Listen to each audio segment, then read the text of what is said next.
Someone says something to you. Not loud, not aggressive, just a few words said in front of others. And suddenly your chest tightens. Your mind goes blank. You say nothing. You nod. You look away. You tell yourself it wasn't worth it.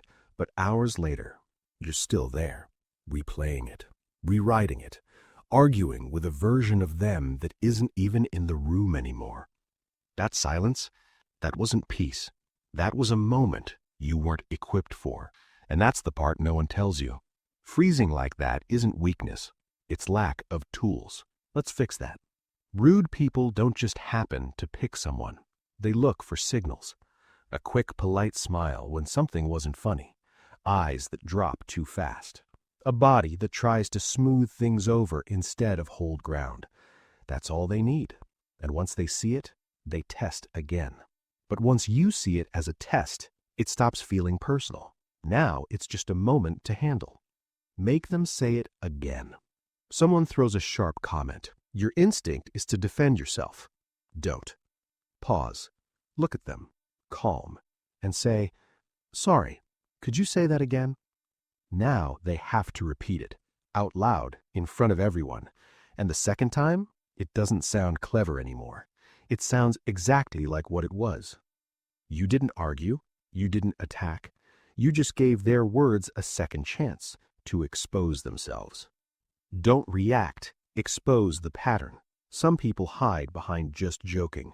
Don't laugh it off. Look at them and say, "I've noticed you do that fairly often." That's it. No emotion, no explanation. You didn't react to the moment. You named the pattern. And patterns are harder to deny than moments. Hand the tension back. Most rude behavior isn't about you. That's worth sitting with for a second. It's pressure, frustration, something unresolved leaking out sideways before they even realized it left them. You didn't cause it. You just happened to be standing closest to the exit. So instead of absorbing it, try this. You seem tense. Everything okay? Watch what happens. Either something in them softens because no one expected kindness in that moment, or they keep going, and now everyone watching sees exactly who chose cruelty while you chose decency. There's no version of this where you lose. Change the room without raising your voice. Some people perform. They need others to laugh for it to work. So don't play to the room. Look directly at them and say, "That was a deliberate thing to say." Now the room shifts. People aren't laughing, they're watching.